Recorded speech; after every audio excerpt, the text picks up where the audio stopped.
A cold email is an email that you send to somebody, introducing yourself and telling the person whatever it is that you want to tell them. So if you're emailing a professor, you're cold emailing a professor. Now this person doesn't know you. You write to that person, introduce yourself, and tell them why you are emailing them. So that is a cold email.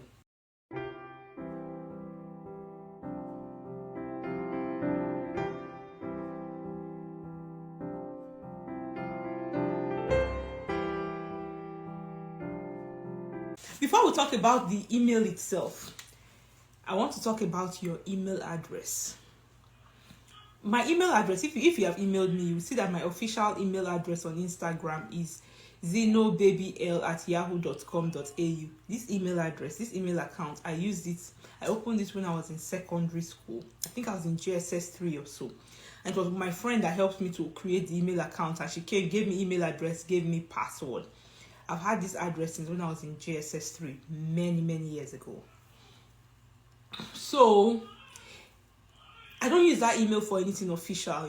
When I go online and I want to all these things where you go online and people are saying, give me your name, give me your email address. That's what I use it for. All these stores. So it's more like I use it for my junk mail. So everything regarding junk goes there. It's not my official email.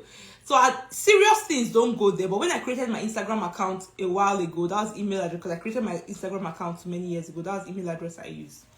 So, but if I want to send an email, I have an official email address with my name, my first name, my last name @gmail.com. I have that official email address. Okay.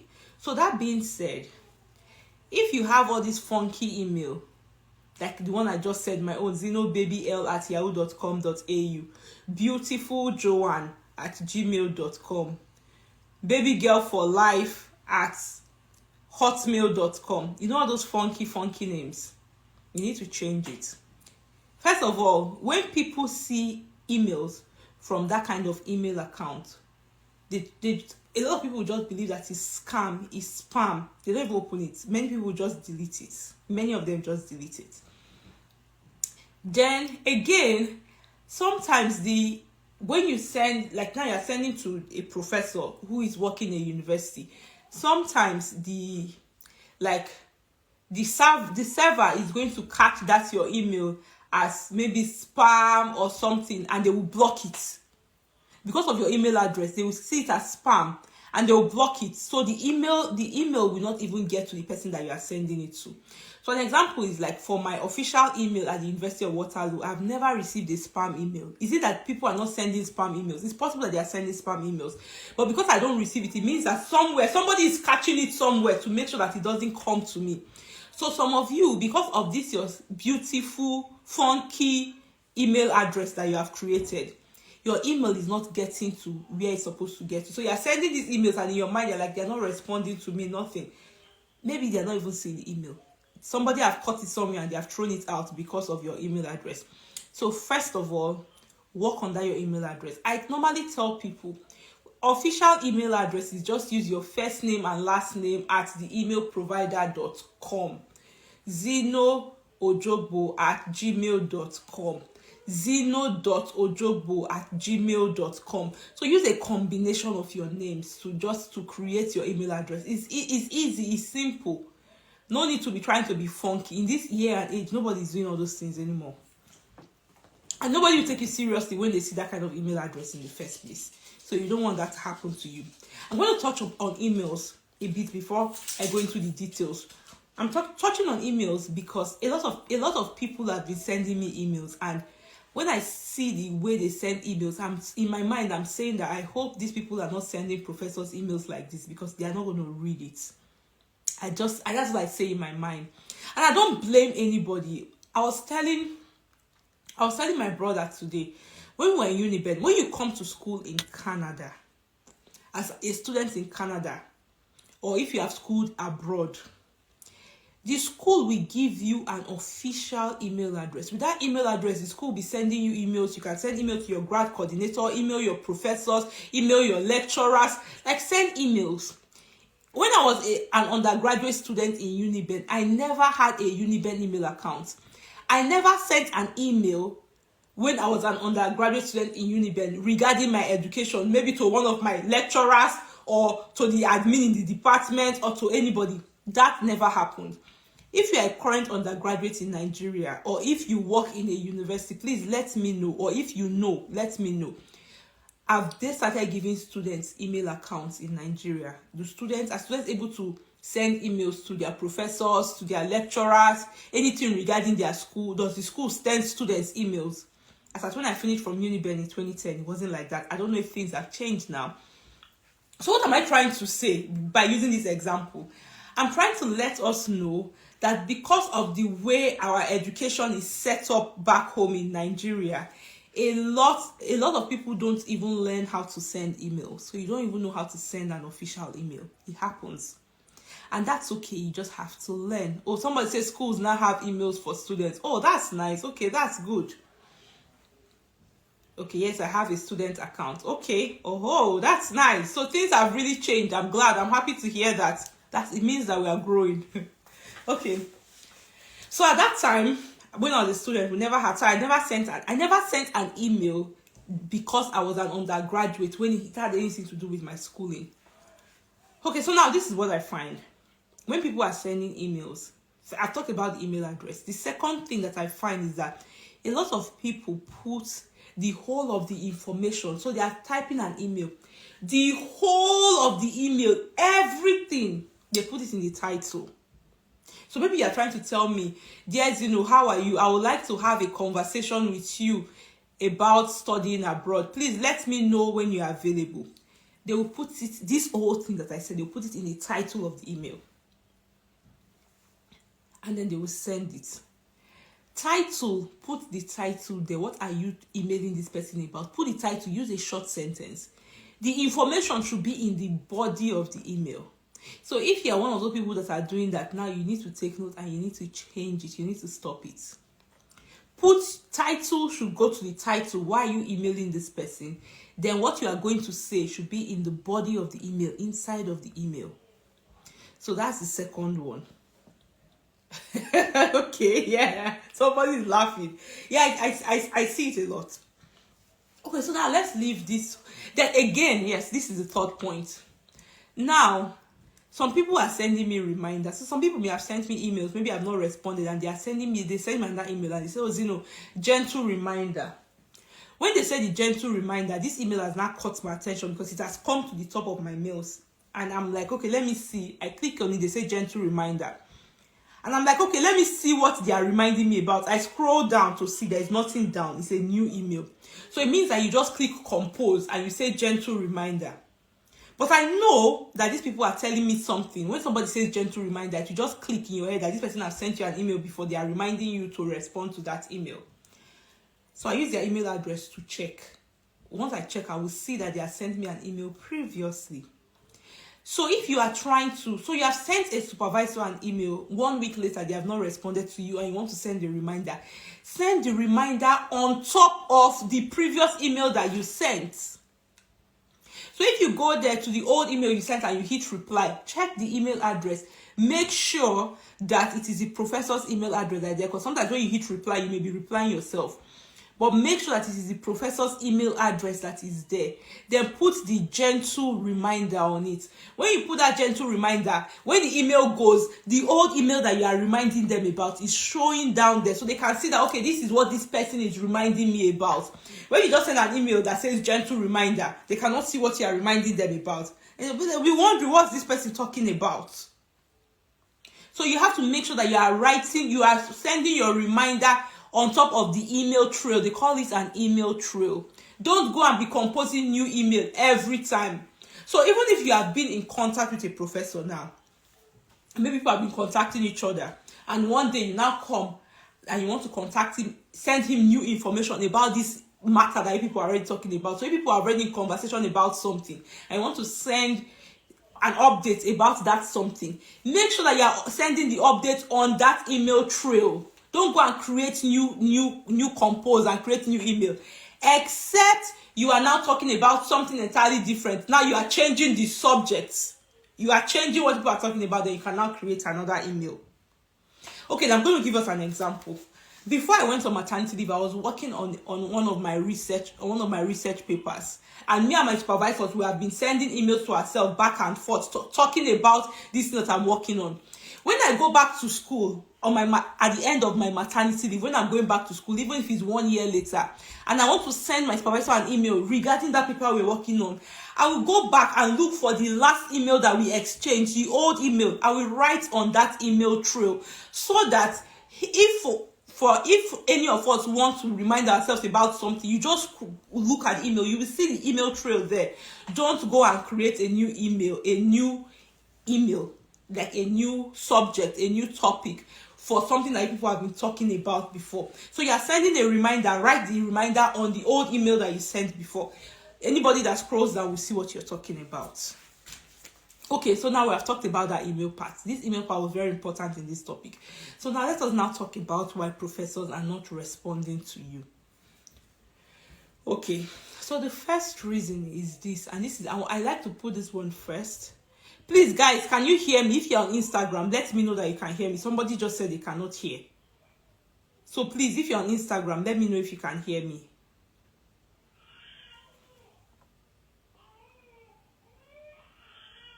Guys, please help me out here. Can you hear me? Let me know that you can hear me if you're on Instagram. Okay, thank you. Thank you, Rutilicious Tagwai. Okay, so that being said, now let's now go. The first point that I like to talk about is that you are not aligning your research interest with the supervisor's research interest. This is the biggest one that I find. So now, professors have different areas of specialty. You cannot now say that because you want to do a master's in public health, any professor can supervise you. No, everybody has their area of specialty. So let us assume that I am the professor that you are sending to, and my research area is in cancer. I am working on cancer research. You are not telling me that you want to work on old people's health, and you are sending me an email that I'd like to work with you and I'm interested in working on old people's health. If you send me that email, I am the wrong person to supervise you. So it means that I cannot take you, no matter what you are proposing, even if you are proposing the best research of the world. No matter what you are trying to tell me to do, that you want to do, even if you are the best candidate, you have all the degrees, all the certificates, you have everything 100%. As long as we don't align, two cannot work together except they agree. As long as the research areas do not align, then they cannot hire you. Many times they will not even bother to respond to you, because you are telling them something that they don't work on. When it comes to, just like, think about it like this. Somebody comes to meet you that they have something for you. And this is something that no matter what happens, you don't need it. Will you be interested? No. So that is how it works with these professors. So you must, if you want a professor, and another reason why they do that is that, so professors, they receive funding maybe from the university or research grants or research organizations, and before they give them that funding, they submit a proposal to get that funding. So when they are submitting their proposal, they're not telling the funding organization that, oh, I have this cancer, I want to work on cancer research, and this is what I'm going to do. This is what I'm going to do regarding the research. This is the outcome I expect from my research. This is how much money I need for the research.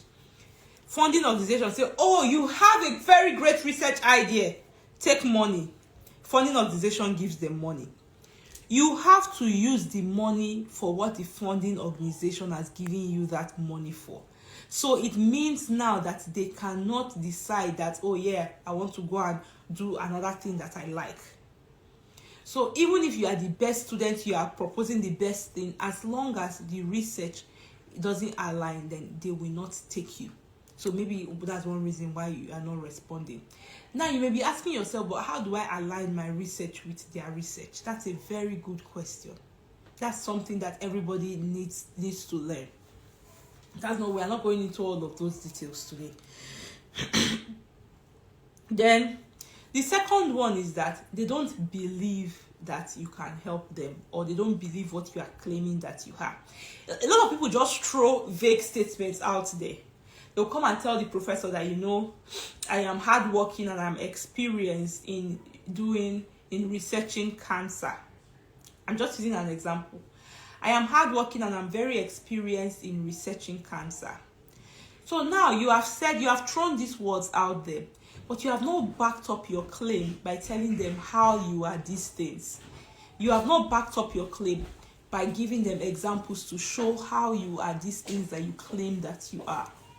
So even if you are throwing this information out there that they believe that, okay, maybe what this person is saying that is true, but there's nothing to back up your claim. So when they receive an email from somebody who is putting it clearly, how they have this experience, giving them examples of what they have done, telling them how they can improve the work, align their research areas with theirs, they will respond to that person and they will leave you. And these people are busy. Professors, they receive on the average 200 emails a day. Some of them receive more. So they are very busy. So you know that whatever you are sending, it needs to get their attention. You need to be able to get the attention of the reader. And you may have heard that people have very short attention span. So when they just look at this email, if it does not catch their interest in like the first 3 to 10 seconds, then they will move on. Nobody wants to just sit there and be reading things that will not interest them. Will you even read it? I'm sure in a day you receive a lot of emails. All the places you have entered your email addresses, all the places that you enter your email address when you are scrolling on the internet, you receive a lot of emails from those people. How many have you read? How many do you read in a day? How many have you read? So at least you can now see that you need to make sure that you are sending the email. What you are sending is what this person is interested in, and you need to back up your claim. So another one is that some professors don't have funding.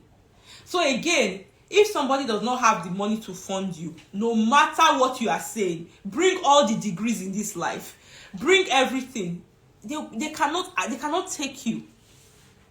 No matter what you do, they will not take you because they don't have funding. So they cannot fund. And when professors don't have funding, it's not only that they cannot fund students, they also cannot fund their research. Research needs funding.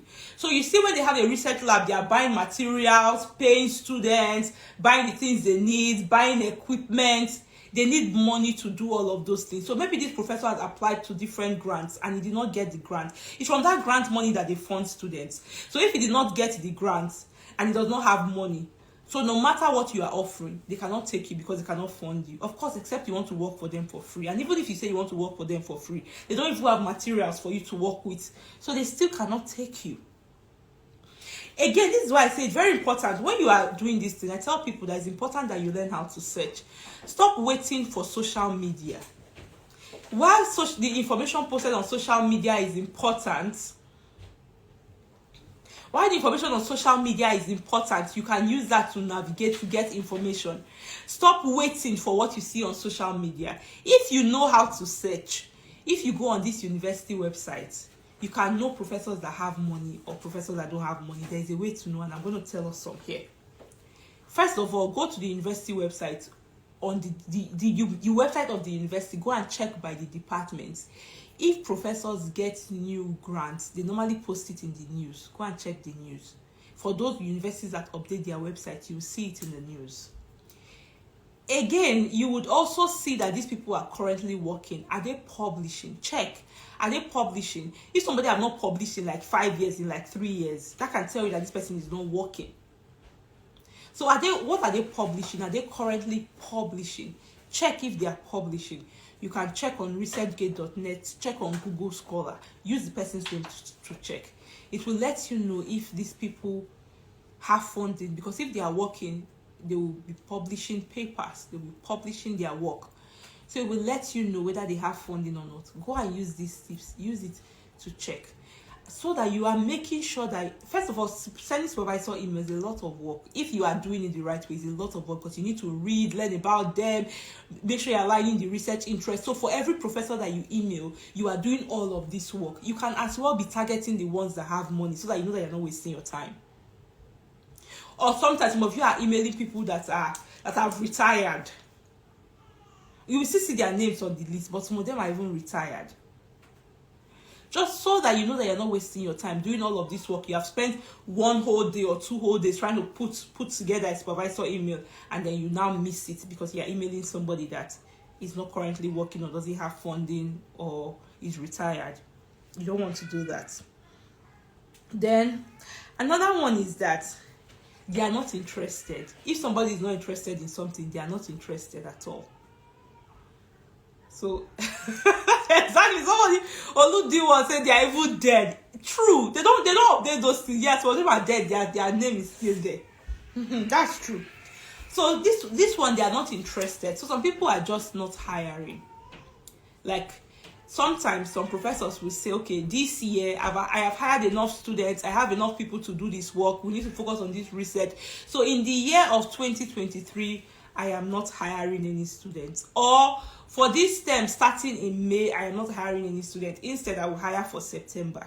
So if somebody is not hiring, no matter what you do, they will not do it. Maybe they can just put your name on their wait list and say, okay, maybe next time I will. If I'm looking at, but if somebody is not looking for something, so let's say a professor is not hiring, if the person is not looking for, you don't find what you are not looking for. So they will not be out there saying, okay, let me be reading all these students' emails, because they are not hiring, they are not looking for, so it's not their business. So when they receive emails from students, they won't even bother reading it, they will not respond because they are not hiring. So if these people are not hiring, then there's nothing that they can do no matter what you send them. I'll give you an example. It's just like if I go now and I design the best wheelchair in the world, and I'm like, oh, this wheelchair, if you sit down on it, it will spin you. It can even fly you from here to America. I give you all of these stunning features. And I now bring it to you that you don't need a wheelchair. Your 2 legs can walk very, very well. You are very mobile. And I'm like, this is my wheelchair. This is everything that you can do. Come and buy the wheelchair. You are not interested. No matter what the wheelchair can do, you are not interested because you don't need a wheelchair. So that is how these things work. Then you see this copy and paste. See, let me tell you guys something. Whatever is worth doing is worth doing well. Some people will send the same email to 100 supervisors. It will not work.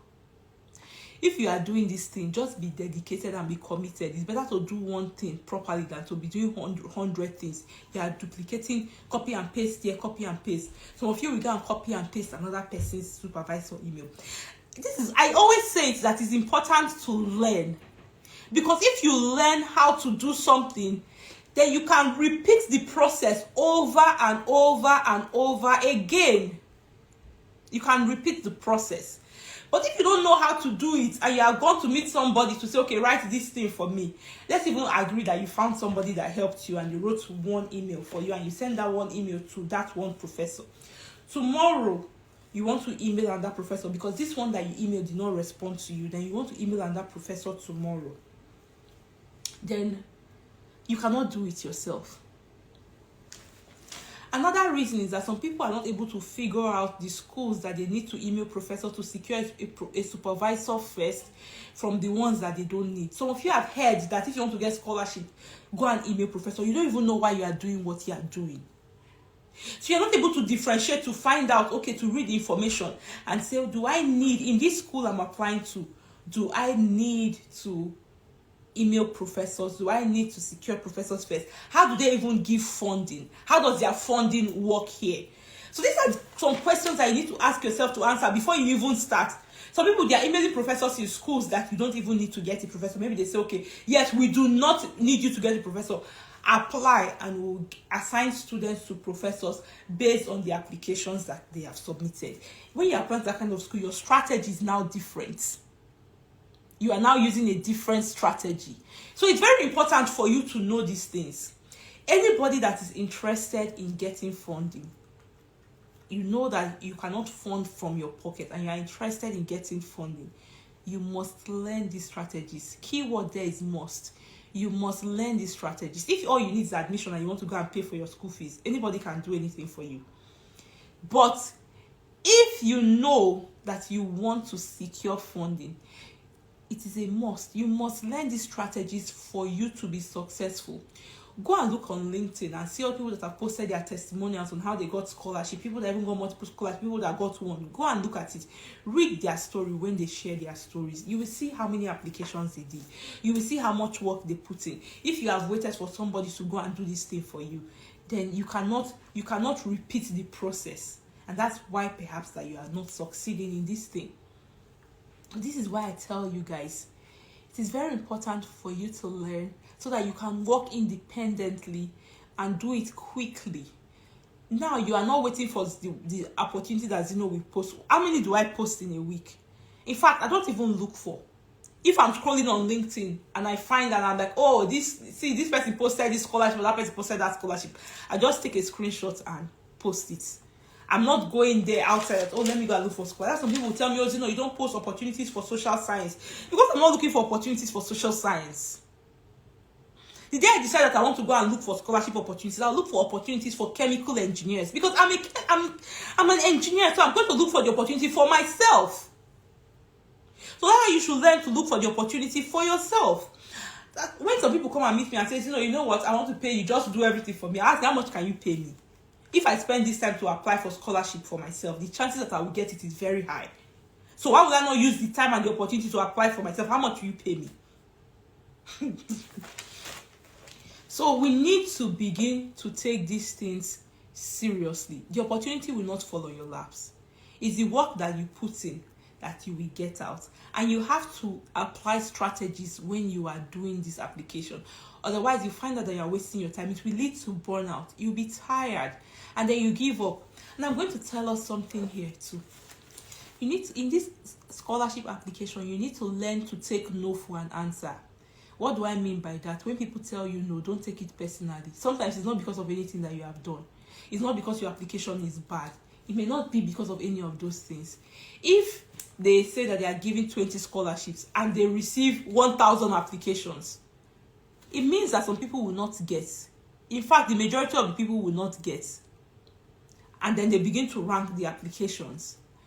So you need to learn to take no for an answer. So people will take it personally and they'll be like, you know what, I'm not doing again. It's yourself that you have done. It's yourself that you are doing.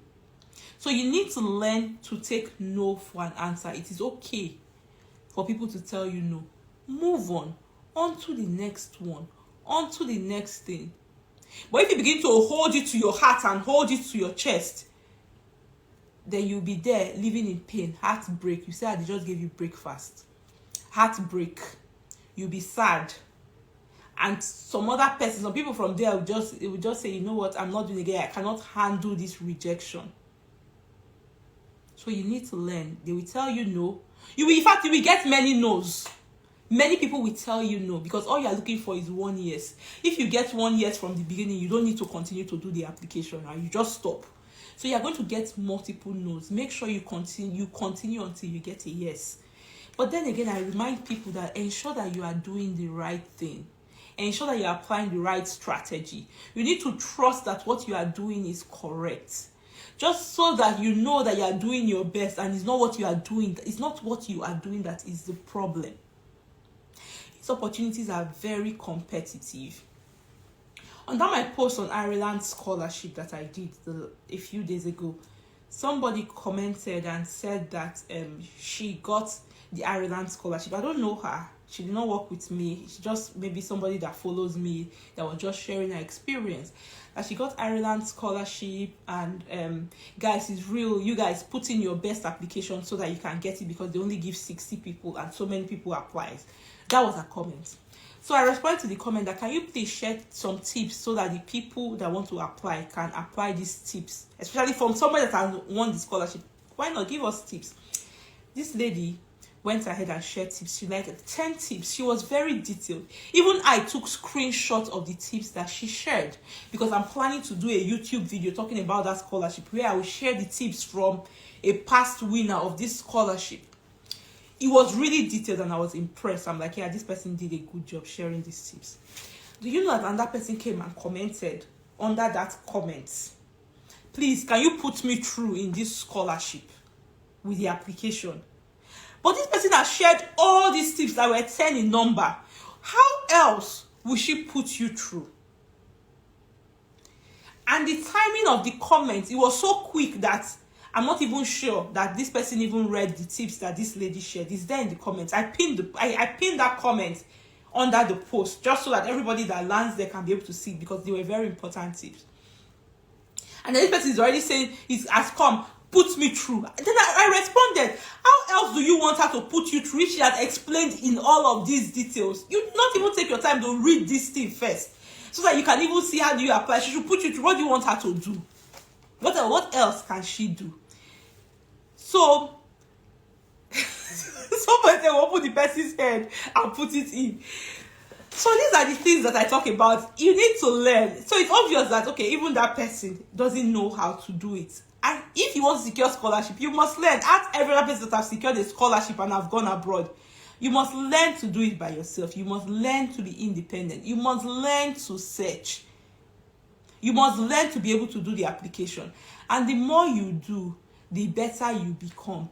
I did scholarship application to the extent that I went to meet my supervisor one day. I told him I want to help you to apply for a grant, because I was part of my career plan. I don't even know if I'm still on that part anymore, was to become a professor someday. So I told him I want to help you to apply for a grant. And he was surprised that nobody has ever asked. A student will never ask for this kind of work. Like, why are you asking for it? You say that you just like work. I said, I don't just like work. I want to learn. Let me help you apply for a grant. So he gave me all the information. Like he said, these are the past grants. This is what you look out when you're applying for grants. This is what you look out for when you're applying for grants. This is what you do. I'm giving it opportunity because you have applied for so many scholarships and you have secured them. So I'm giving it opportunity for you to do it. And he gave me a timeline. And I did it. That was my first grant application. And we got that grant. My lab got the grant. So why did I share this? I'm just trying to let you know that the more you do, the better you become. As you keep doing, you will keep improving. You keep getting better, as long as you are working on improving what you are doing. And sometimes it's important for you to get feedback. Some professors, especially the ones that respond to you, maybe they don't take you or whatever it is, ask for feedback. Some professors, even when they read your email, if they see that this is a good student, the way students are looking for professors, that's how professors are looking to hire good students. Keyword there is good. How do you show that you are a good student? It's from your communication with the person. What is in your email? How do you write? What have you done? From your communication with the person. Even if they are not hiring, or if they don't need anybody, maybe they are full or something.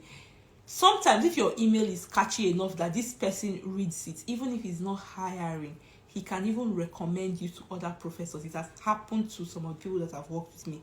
He can recommend you to other people. He can tell you to send to this person.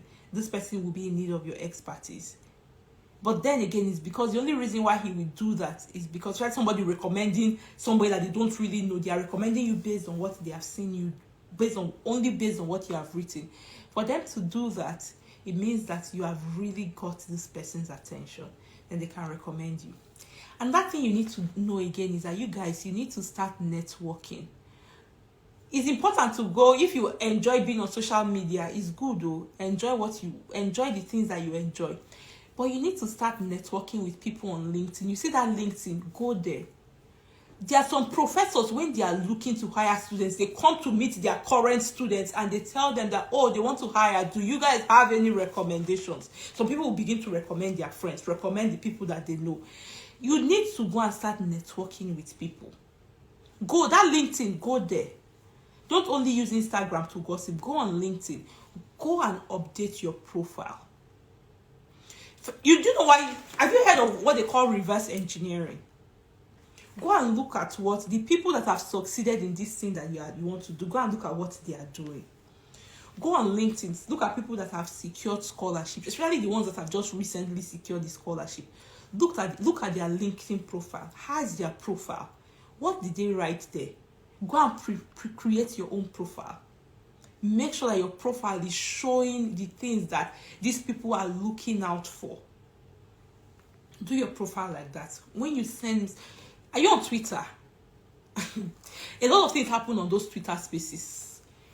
People are commenting, professors are hiring students there, posting on their pages. See, there's something about congregation. When I say congregation, I don't mean church. Congregation is a gathering of people that have similar interests. Go to where these people are congregating. Go there and be there. Go and see what they are doing there. Go and see what they are saying there. You cannot say that you want something, but you're not. Carry your legs. Go to the place. Be present in that place. Don't just stay here. Go on LinkedIn. Go and look. Go on Twitter. You read comments. Read what people are saying. Some people have gotten opportunities on that Twitter. Some people, their supervisor have hired them from Twitter. Go there. See what they are saying. You don't know how to use Twitter. Learn. Improve your skills. Get better. And this is the only way that you will differentiate yourself from the other people. Stop waiting for what somebody will post on social media. Go and look in the website of the department. You will see opportunities there. Go and look for it. Go and apply. But the major problem is that many people don't know how to look for. And many people don't want to learn. Say, no, do it for me. Go and bring it here. Go and do this. What's it happen? And learn, oh. It will benefit you in the long run. I tell many international students that scholarship that you get, that you use to relocate, is not the only scholarship that is available. You can get many more. But you need to know how to apply. You need to differentiate yourself. You need to package yourself. You need to show your strengths.